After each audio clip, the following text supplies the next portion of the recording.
kai ma kana so ka zama ƙwararre a fannin ka, to bani minti kaɗan ka kalli wani. Mutane da yawa suna tambaya wai yaya za su ƙware a wani fanni da suke yi. Akwai fannoni da yawa da suke yi, don haka suna so su kasance ƙwararru kuma jajirtattu a wannan fannin. So ga wasu shawarwari da na kawo su, wanda in Allah da inda muka bi su za mu kasance ƙwararru a wani fanni da muke yi. Ba wai sai ka kasance kana dogon karatu ko kuma wani abu kakan iya kasancewa ƙwararre a wani fanni ba. Ko ya kake matuƙar ka jajirce kuma ka bi wa'innan matakan, insha Allah kai ma za ka ƙware a fannin da kake buƙata. Na farko shine ka zaɓi fannin.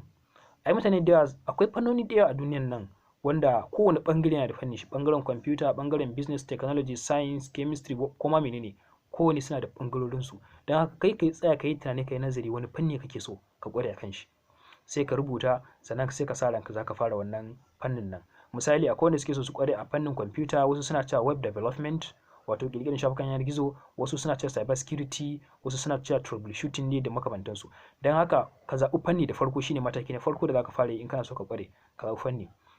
Sannan sai mataki na biyu, ka nemi ilimin ma'anar fannin.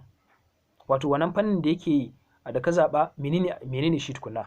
Yanzu dan ka ce kana son abu a ranka, so ka sa abu a ranka kana so, dan abin da za ka yi na gaba shine ka nemi ilimi game da wannan abun, menene shi tukunna, kuma waɗanne abubuwa ya ƙunsa. Sannan sai na uku, ka fara bincike. Bincike shine ka fara dube-dube game da abubuwan tun daga farkon fannin, ko kuma wani lokaci ma tun daga kafuwar fannin, suwa suka kafa shi, menene ya ƙunsa, menene yake so ya cimma a wannan burin. In mutum ya ƙware a wannan fannin me zai zama, ko kuma me zai iya yi da makamantansu, ka fara bincike akan shi. Sannan sai na huɗu, ka fara karatu. Karatu shine jigo.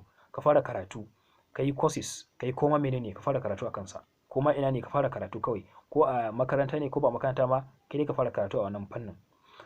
To na gaba kuma shine ka samu masu gida, ka samu mentors ko kuma role model. Dole za ka samu mentors akan wata abubuwa. Wasu abubuwan misali, akwai abin da idan za ka koye shi cikin awa 24 kai kaɗai, to idan koya maka za a yi kuma watakila a ɗebe awa 5 kawai ana koya maka, kaga ka yi saving ɗin waɗannan sauran awannin. Kenan in dai ka samu mentors, za su rika saka a hanya wajen nuna maka waɗannan abubuwan, amfaninsu da fa'idansu, da kuma wasu sirrika na wanda baka sani ba. Misali tunda su sun jima a wannan fannin, don haka yana da kyau ka samu mentors. Sai na gaba, ka rubuta duk ilimin da ka samu a kai.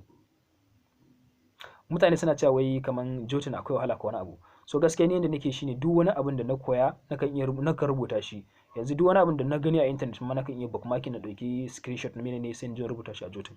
Don haka duk ilimin da ka samu a wani fannin da kake karatu akan shi, duk wani abu da mai gidan ka rubuta ya faɗa maka, ka rubuta, ka riƙa rubutawa, ilimi ne. Kana rubuta baka san lokacin da zaka tare littafi guda su kutum akan shi ba, saboda abin da kake rubuta ilimi ne. Sannan sai mataki na 7, ka faɗaɗa bincike.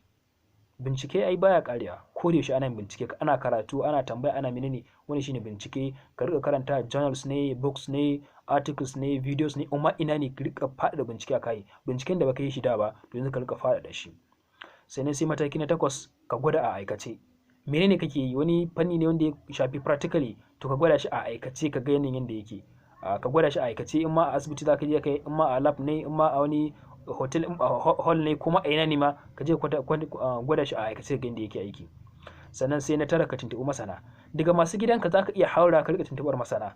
Misali misali ko da ce email ne, kaga wani masani ya ajiye email na shi, yana buƙatar akwai buƙatar tambaya, ka tambaya. Idan ka je kai wani course, an haɗu da kai da mutane a wannan course ɗin, student ɗinku, ka tambaye su, sun fi ka sanin game da wannan abubuwan. Don haka ka riƙa tuntuɓar masana, ko da ce ba masu gidan naka bane ba. Mai gidanka dai shine na dindindin. Sai mataki na 9, a mataki na 10 shine ka maimaita duk matakan da ke sama, tun daga mataki na 2 har zuwa mataki na 9. Ka ƙara zaɓen bincike, ka ƙara faɗaɗa bincike, ka ƙara tuntuɓar masana, ka tuntuɓi masu gida, ka faɗaɗa bincike, ka yi karatu, sannan ka ƙara faɗaɗa bincike. Kamar yadda na faɗa dai, faɗaɗa binciken dai shine mafi muhimmanci. Sannan sai mataki na 11 kuma ka koyar. Me ka koya? Abin da ka koya shi za ka koyar. Don haka in ka iya za ka koyar.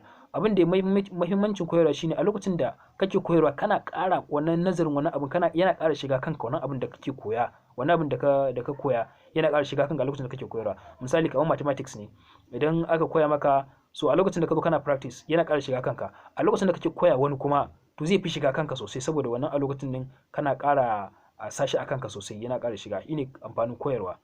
Sannan sai mataki na 12 kuma shine ka kira kanka masani a wannan fannin. duk da kalmar masani din tana jinkiri ko kuma tana da wahala wajen ɗalibai irin mu a kiran kanmu da masana, so amma bai cancanta ba kai zaka kira kanka da masani a wannan fannin, ka faɗa kanka ba wai ka faɗa wani bane ba. Abin da nake nufi kenan, zaka faɗa kanka kai masani a wannan fannin, wannan zai ba ka damar ka faɗa zuciyarka abin da kake so kai achieving, wato ka kai matakin da ya kamata ka rika achieving abubuwanka, kana fara bincike, kana tambayar masana, kana waye kasancewar ka masani a wannan fannin ba wai yana nufin cewa ka kware kuma a'a ka ɗauki field kenan nake nufi, wato ka ɗauki wani zaɓi, ka ɗauki field. Ba zai yi a ce fannin ka ne kuma ba za ka kira kanka wannan wanda ka san shi wannan fannin ba, don haka ka kira kanka ka san wannan fannin kuma kana participating a wannan fannin, kuma kana so ka ƙara faɗa bincike ka gama ƙwarewa a wannan fannin. Wannan shine dalilin da yasa ce ka kira kanka masani a wannan fannin, wato ka san wannan fannin. Idan misali kamar ni babu yanda za a yi ba zan kira kaina computer scientist ba, saboda na je na karanta computer science kuma akalla da na dan san wasu abubuwa computer, so wannan zai bani damar in kira kaina computer science ta yanda duk inda aka tambaye ni kai menene me ka karanta, zan ce computer science ne. So in mutane suka tashi fassara da Hausa sai a ce masanin na'ura, to kaga kenan ai ya kuma masani. Ko kuma me ka karanta, in ce na karanci chemistry misali, to wani zai tambaya mene chemistry abin da ka karanta, so wani zai ce ai masanin harkokin sinadarai da kuma da makamantansu. So wani duk inda dai ka tambaya, ko kuma mathematician za a ce masanin lissafi. So wannan abubuwan da yake a Hausa dan nace ka kira kanka masani, wato ka kira kanka wannan ka shiga wannan fannin.